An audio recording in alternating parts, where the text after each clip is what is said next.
Hello everyone. Welcome to the first Arcturus podcast. Um, if everything is going correctly, you should be able to hear us and see our current better.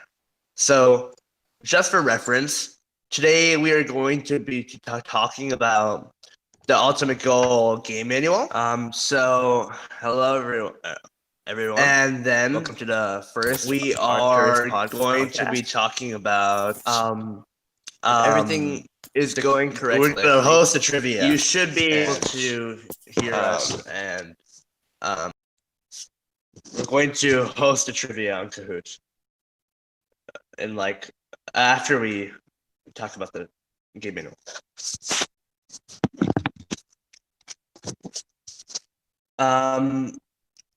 If you have any questions, feel free to post them in chat.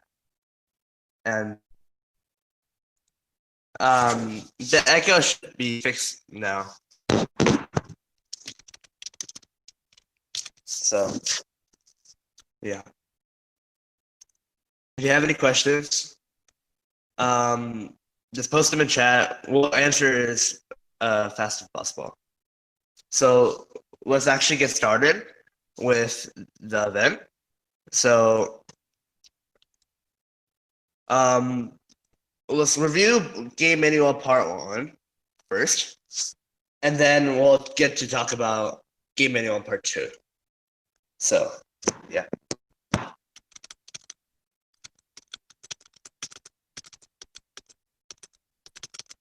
We're having some technical difficulties real quick.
Okay.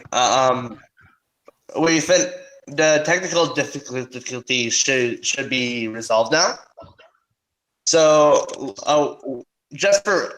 I forgot to introduce ourselves. We are Arcturus Robotics, and my name is Arsh. My name is Rithik. My name is Andre. My name is Callaway. So first, we're going to be covering the general robot rules, as they're a big part of FTC and the game manual part 1.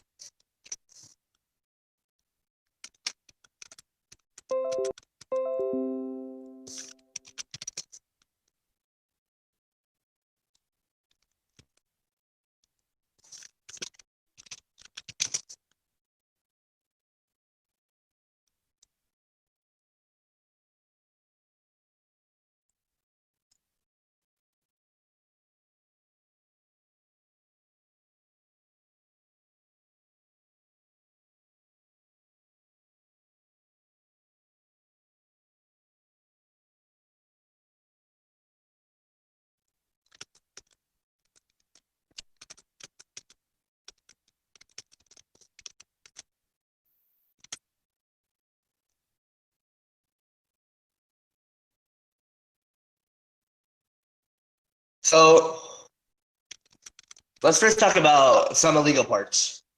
So any type of mechanism that could basically hurt other robots or contain harmful material like acids or other harmful substances are illegal. as well as sharp edges and corners. So these prevent damage from the field and protect other robots as well.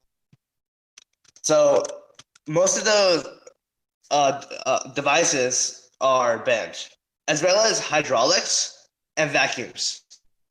An update vacuums is that you're allowed to have an air compression system, but you can't have a big air chamber. So any vacuum has to be powered through just regular pressure.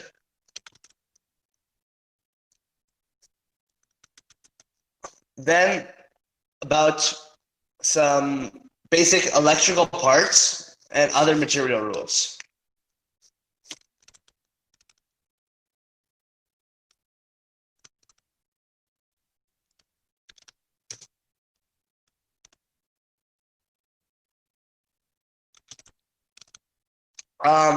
So in this section, we're going to be talking about DC motors, sensors, video cameras, and robot wiring.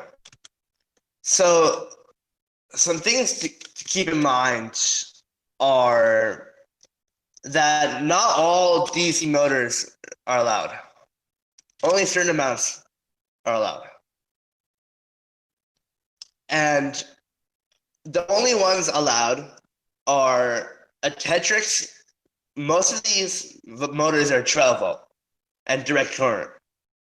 So Tetrix, an Andy Mark Nevrest motor, a Modern Robotics matrix motor, and a Rev Robotics motor, and another Rev Robotics motor. And most of those other DC motors are not allowed. And let's start talking about servos. So on your main expansion hub, you have a maximum amount of servos. So that maximum amount is 12. I think recently they're changing it so that you have to use expansion. This also limits your number of motors to 8. For servos, they have a much less regulation than motors, and they just have to be limited to 6 volts. And as long as all of it is powered through the Rev expansion hub, most of them are legal. For sensors, mostly first this limits them to being compatible with the Rev expansion hub and not deriving their power from their own source of battery. So like but battery operated webcam separate from the Rev expansion hub would not be legal. But voltage sensors, current sensors, all of that is legal.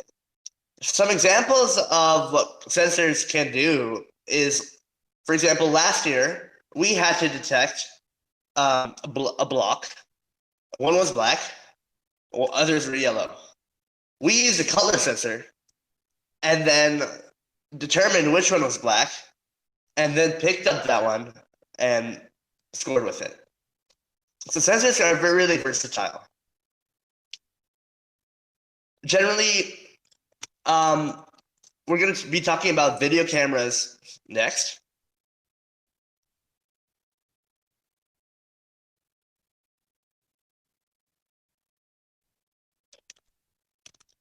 Okay, so video cameras, as I mentioned earlier,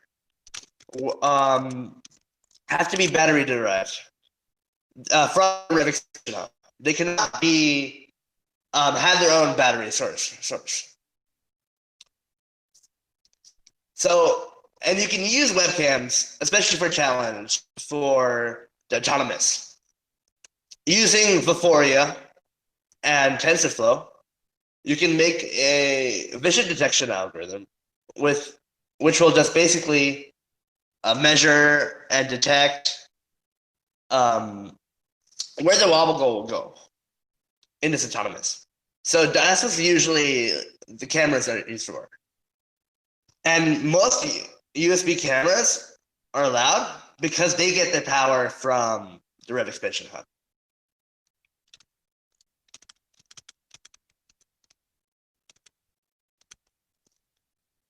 For general robot wiring, as long as your wires are not outside the 1818 and are not loose, usually that's legal, especially in robot inspection. And mostly any other wire and cable products are usually allowed. You just have to make sure that all the power comes from the battery.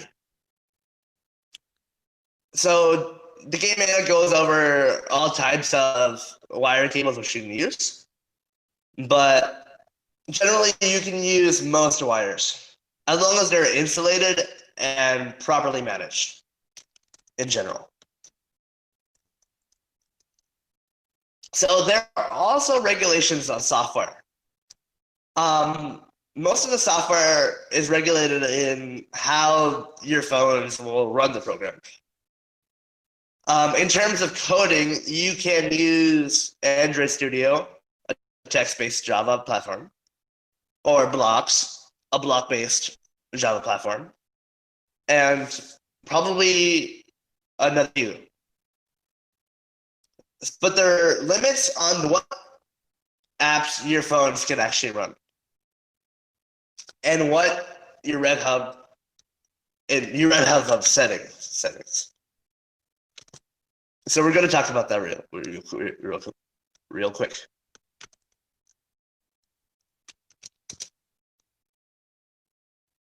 So first, especially limits what phones you can use. So everyone's on an even platform, as well as the Android versions.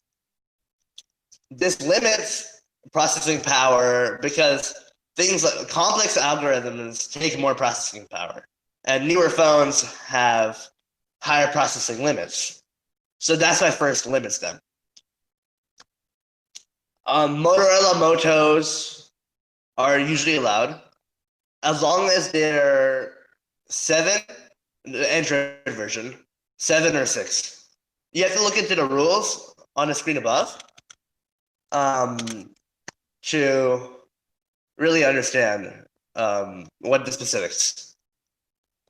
So, as well as this, FTC uses every year they create a new set of programs. So you have to have ultimate goal 6.0.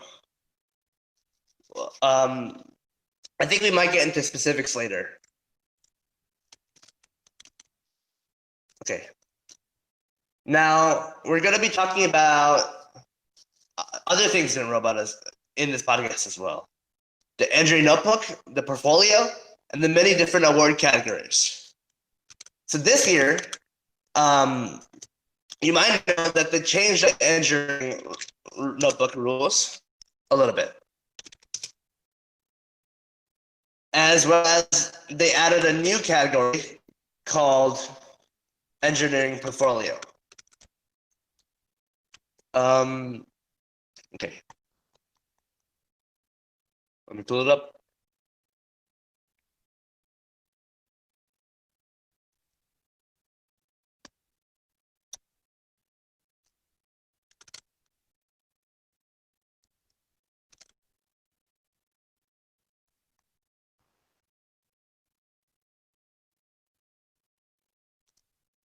Okay, so the way it works is the engineering portfolio is a general overview of your team.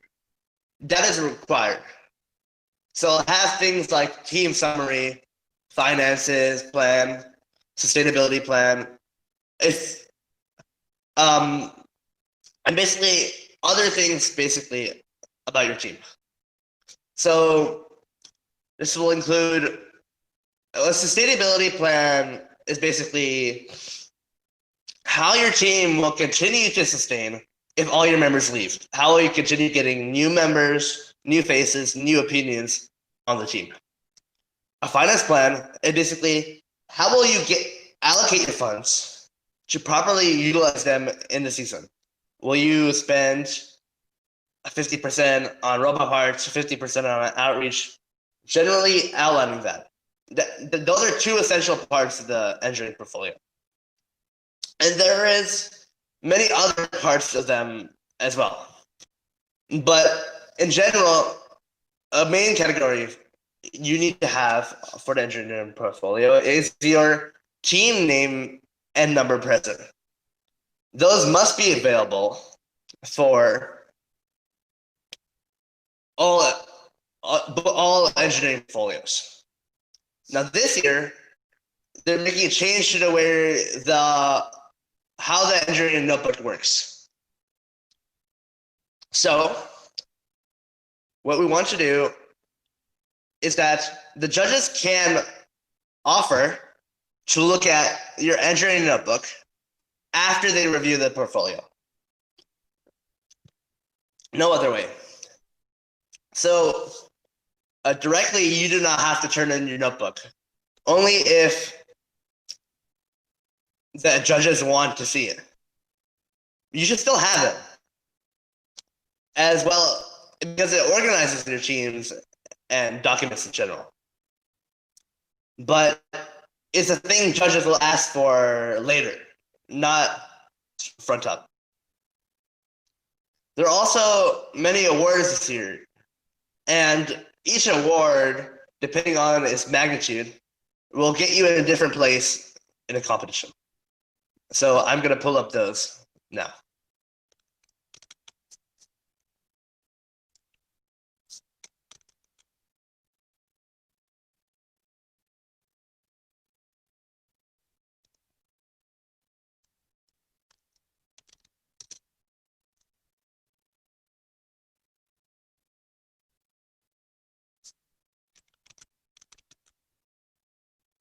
Okay, so as you see on the screen, this is going to be a list of all the awards you can obtain.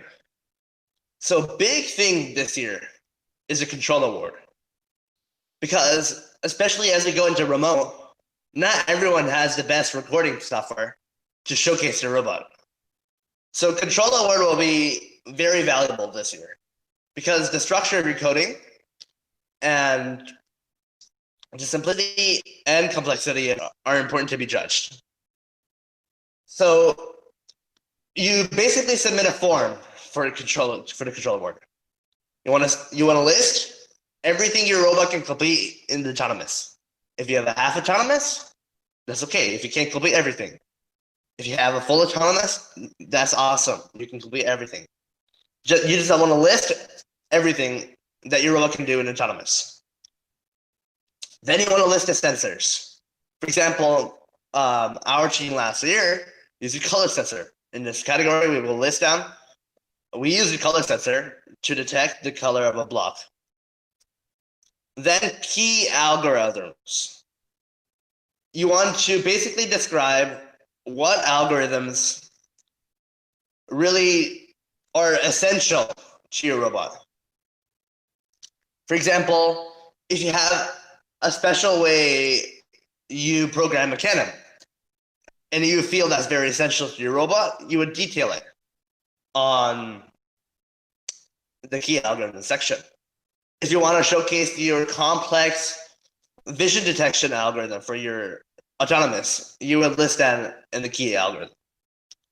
Now, driver controlled enhancements. What this basically means is that in programming, you can set up the structure of the program to be inherently easier for the driver. What does that exactly mean? So let's say I have to get into the same position every time to shoot a ring. Instead of the driver going into that same position every time, you can program that. If I Another better example would be if I have to move left every time to do a specific action. Let's say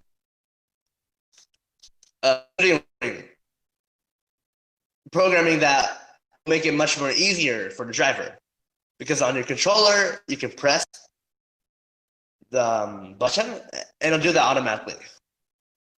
So that's kind of the basic understanding of driver controller enhancements. Another important part is the autonomous program diagrams. This sounds like a complex word, but it basically details what paths will your robot take for the autonomous. For example, if your robot just went straight forward to the parking line, it would be a simple line. Similar thing like that.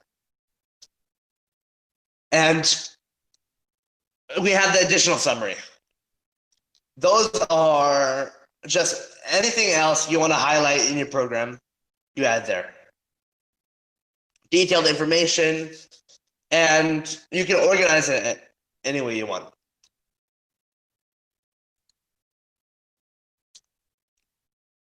There are also many other types of awards. For example, one of the biggest awards is the Inspire Award.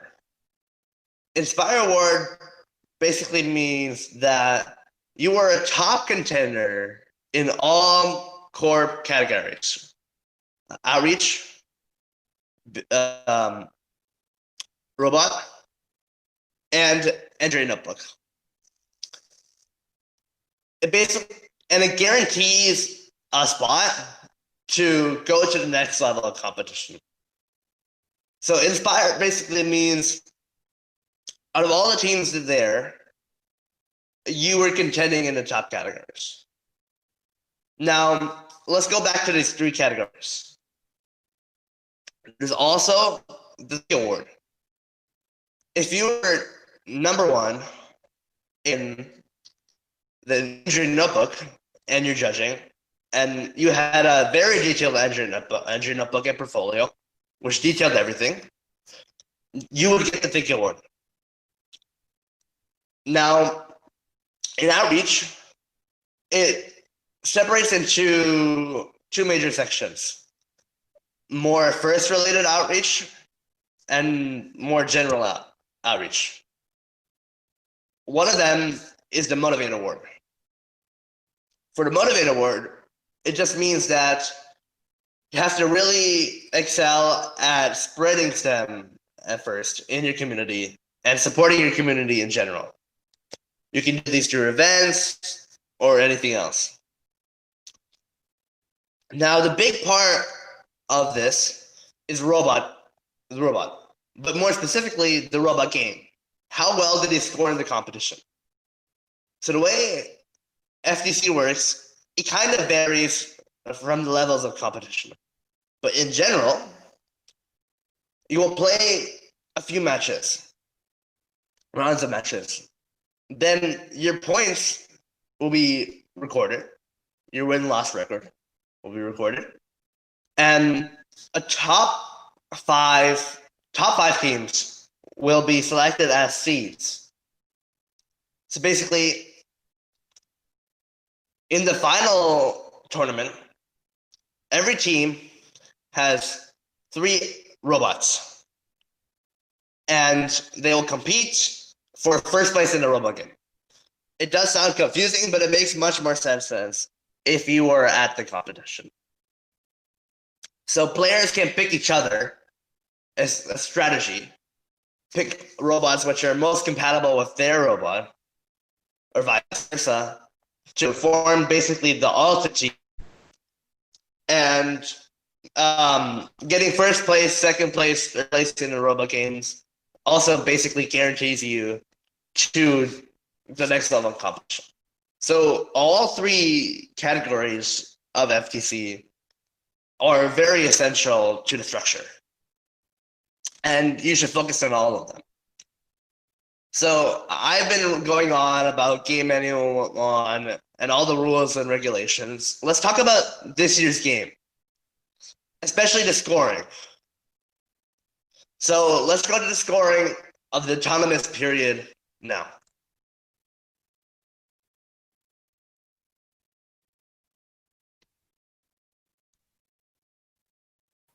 So in the autonomous period, there are 4 different ways to score. One is the wobble goal. The other is the tower goal, robot navigating, and power shot. With the wobble goal, you get 15 points per wobble goal that is put in the right box. Robot navigating, 5 points per robot that is put parked over the line. In the tower goal, there are 3 goals. The low goal, the mid goal, and the high goal. For the low goal, you get 3 points. For the mid goal, you get 6 points, and for the high goal, you get 12 points. Then there's the power shot, which you have to launch rings into. Each one is equal to 15 points, and there are 3 of them. And in any of the 3 periods, if you score for the other team, for example, hit one of their power shot targets or put it in one of their goals, the points will be scored for them. Okay, in the driver control period, there's only one way to score, the tower goal. The low goal is 2 points, the mid goal is 4 points, and the high goal is 6 points. In endgame, there's again 3 ways to score. Starting with the wobble goal. There are 2 ways to score in the wobble goal. 5 points if you put it back on the starting line where the robot starts, or 20 points if you get it over the wall. With those, you can put rings on the wobble goal for 5 points apiece. Power shot is the last way to score in endgame. Again, there are 3 power shots for each team, and then each one is equal to 15 points. Okay, now we will be talking about penalty scoring. There are 2 types of penalties, a major penalty and a minor penalty. A minor penalty will subtract 10 points, and a major penalty will subtract 30 points. These will be said by the refs if you get a minor penalty or a major penalty. Next, we'll be looking at game or safety rules. There's a unsafe robot or playing field damage. If the robot is deemed unsafe or damaged to the playing field, it may be disabled. That means it won't be able to do anything for the rest of that match. Robot extension outside the playing field boundary. A major penalty will be assessed. So that would be 30 points. And then safety. All drivers or driver team and drivers and the coach and the human player have to wear approved eye protection and shoes with closed toes and closed backs. General game. Autonomous to driver controlled period transition. At the conclusion of the autonomous period, the robot will remain in hands-off state. Field personnel will not enter the field nor touch the robot. The scoring system displayed will provide visual and audio cues for the digital team to pick up their driver stations. Driver team will have 5 seconds to pick up and prepare their driver stations. After 5 seconds, there will be a 3, 2, 1, and go. Certifying the score of the match. Scores will be tracked by field personnel through all 3 periods. The final score will be certified as quickly as possible. A change in state of a game element or robot at the end of the match after its final score is recorded will not change the already recorded score. Scoring elements will not be recounted at the end of the match unless specified by a game-specific rule. Robot manipulation of scoring elements. Scoring elements that are controlled or possessed by a robot are part of the robot except when determining the location of robot otherwise specified by a game rule specific. Okay, disabled robots. A disabled robot cannot score. Match replay. Once started, matches are not paused or replayed. And then with this, you can get 2 cards, a yellow card and a red card. And also, you cannot show video evidence to the judges if you want to change the scoring. And now Arish will talk about the game-specific rules. So this year in particular, as we're launching many elements, we also have many game-specific rules. So we're gonna go over that real quick. This will be the last section before our trivia game. A Kahoot. So let's talk about the game's specific rules. So this year, we will have to extend out of the playing field boundary for the wobble goal and the end game. So as long as the robot does it safely and doesn't whack judges, referees, regular people, it will be safe. Now, human player is an important part of this game. And the human player is allowed to move to collect rings. And there are many rules about ring handling for human players. For example, you can't introduce 20 rings at once. You have to do it at one at a time.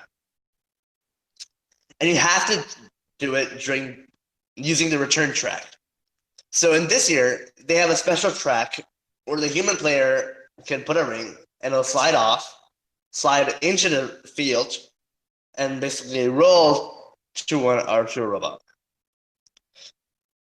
Now, the human player is not allowed to interact with the game field boundary and reach their arms into the main part of the robot field in any way, shape, or form. And he can only hold one ring at a time. Now, there are also other rules about the drive team touching your phones after the randomization. So essentially, all this says is, after the judges have randomized, you're not allowed to touch your phone so you can change the program. So this requires your program to be autonomous based on all three scenarios. Now, there are many rules about scoring elements in this game as well. A big important part of this game is that you have to hold 3 at a maximum amount. So FTC uses words like control or possess. Basically, it's controlled by you until it makes contact with another object on the field. For example, if you shoot a ring and halfway through the goal, it's still controlled by you. Until it hits the goal, you cannot, it's still possessed by it.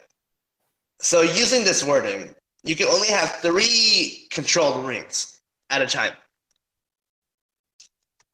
Now, specifics of this is that if you're just running through a field of rings, that essentially creates an exception. As long as you're not touching too many rings at once, you will not get a penalty. For example, if there's a few rings in my way to the launching boundary, I can drive over them. If I'm fast enough, it should be fine. And rings supported by a wobble goal do not count towards the control limit of 3.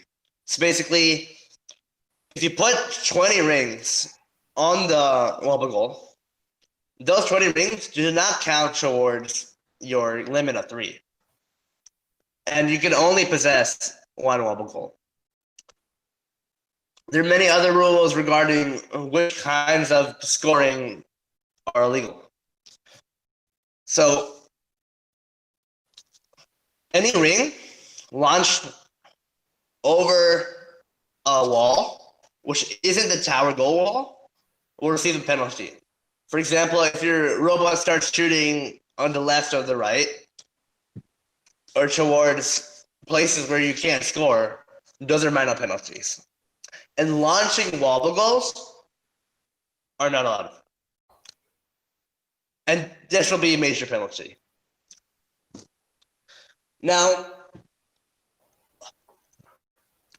some specifics scoring is that a robot outside the launch boundary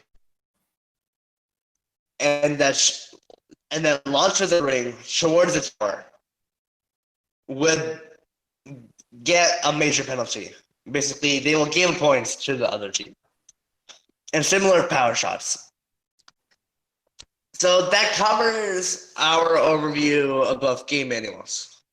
This isn't the end of the podcast because we have the trivia where the top 3 players can win a cookie.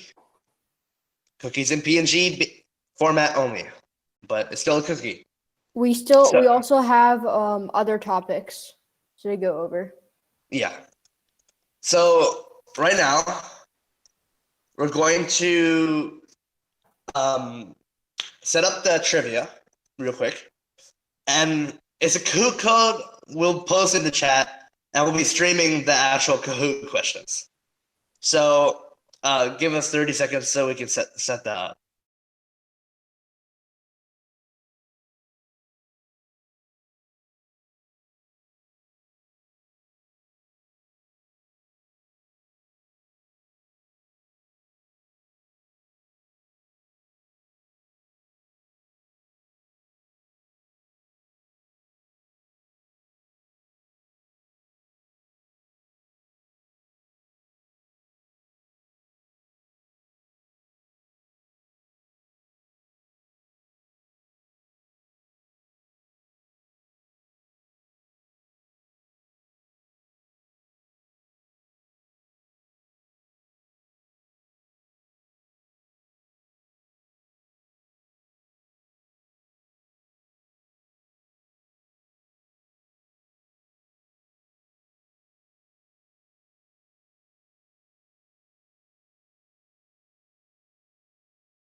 So we're setting up the Kahoot right now, and we're finding the link. So it'll be another 30 seconds.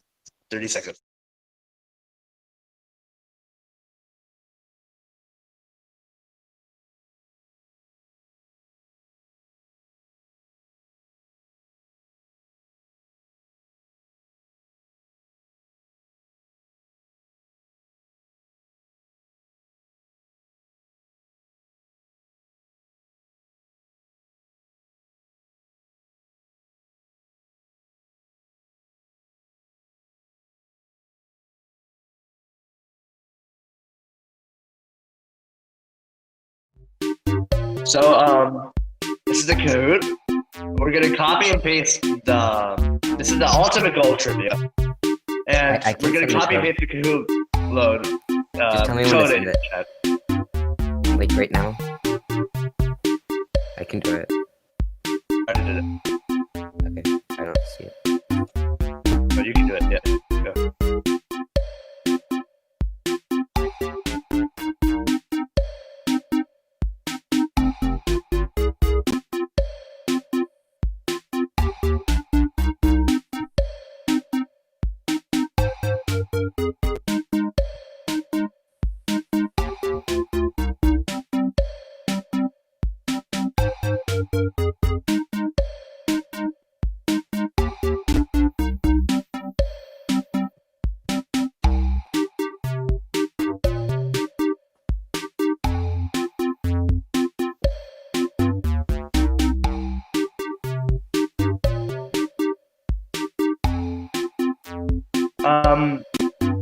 Start in like 2 minutes, so everyone has time to join.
So it looks like we're gonna start in 1 more minute. So yeah.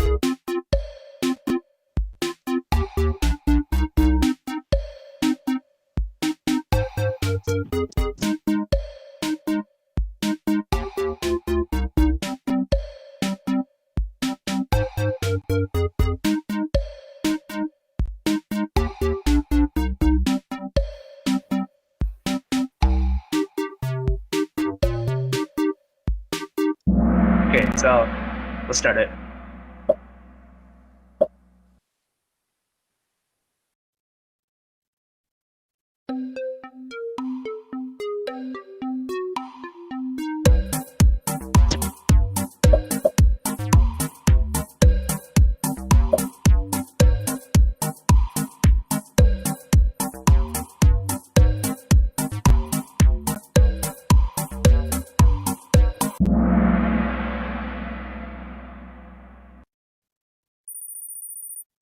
There's a delay on the stream in the Kahoot. Yeah, I know.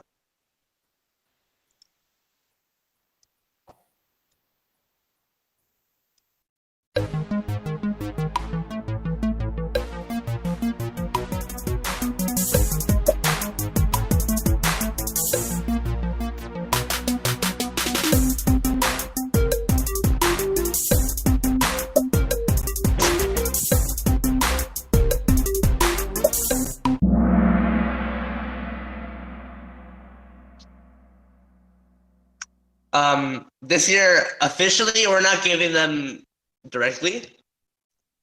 We're going to give them if they ask further. So directly, we're not giving them. We're giving them the engineering portfolio.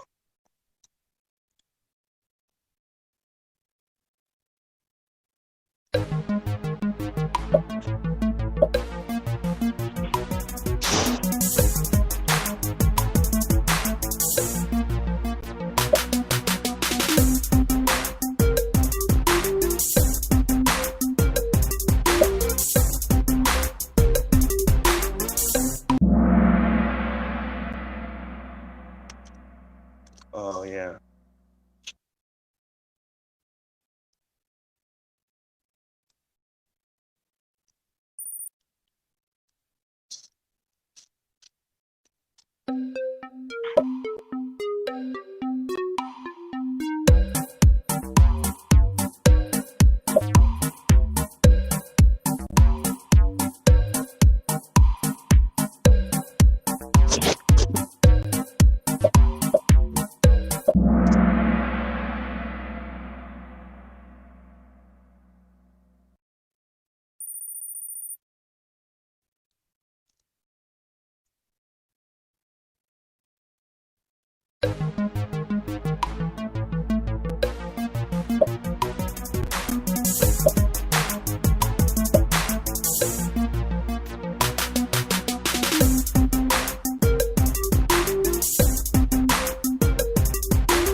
So, is it true that only 2 robots are known as?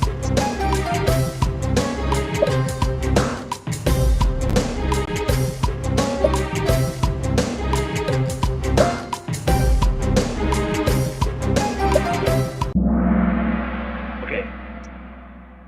So, in this term, it's talking about the final level of competition, or the top 5 Cs select their alliance. Those, it can actually be a maximum of 3. So not only 2. Only during the basic competition is it 2. But overall, it can be a maximum of 3, especially at the end.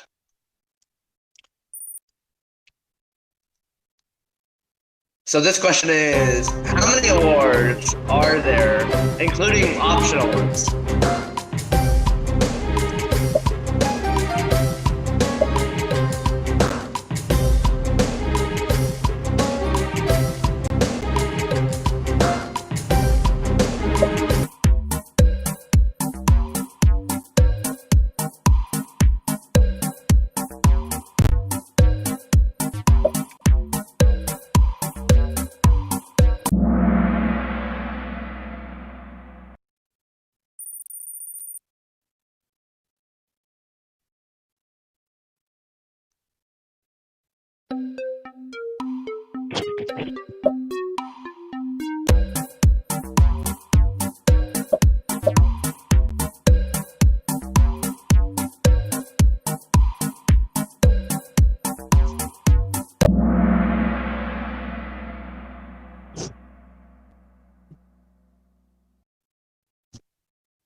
So the next question is, what award is ranked 14th in the investment order?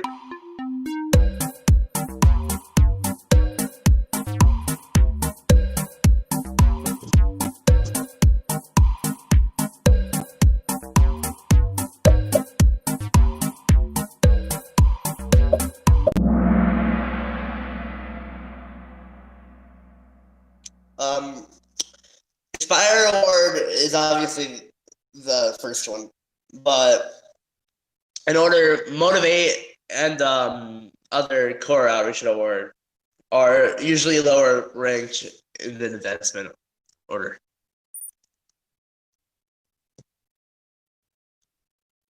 This question is basically asking how long is it a complete match, and is it within 150 seconds?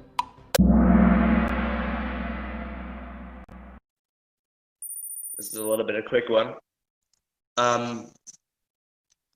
So, what scoring object gives the most points per array?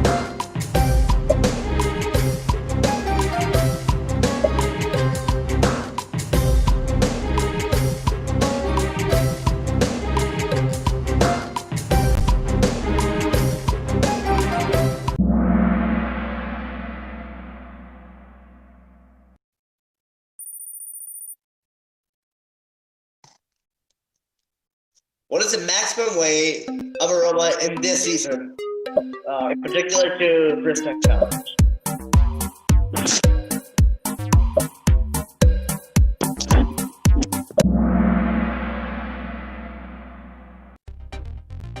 So that's all.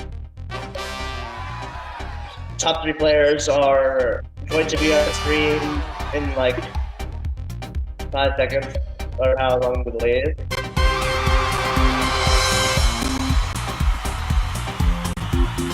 So, that's the end of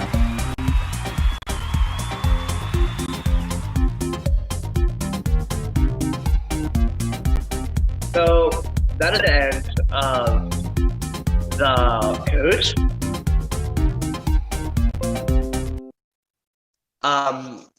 And the end of our podcast. As a thanks to top 3 players, and because we are very generous, we're giving the PNG of the Arcturus cookie to everyone viewing the stream. Not only the top 3 players. So the PNG of the cookie should be on stream in like sometime. Yeah, there it is. So yeah, thank you everyone for powering through our big lag and other technical difficulties. We hope to get that resolved in next week's episode. Thank you for tuning in.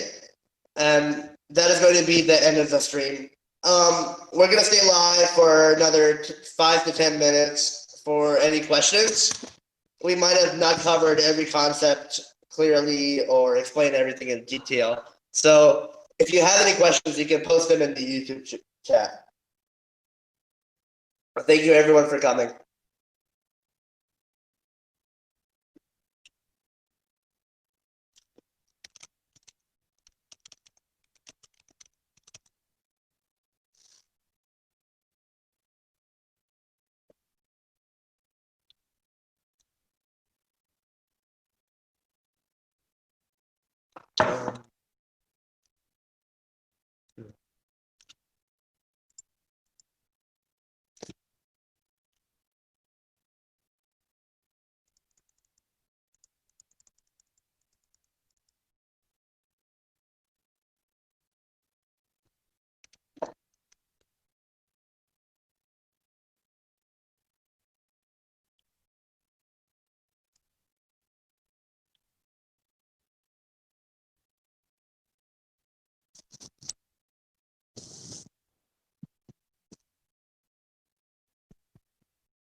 looks like we're not going to have any questions, which is fine.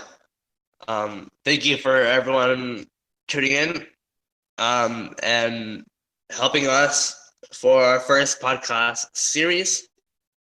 Hopefully next week we can have a lot of the technical difficulties resolved. Thank you, everyone. And that will be the end of the stream. I hope you guys enjoyed your Arcturus cookies. Bye.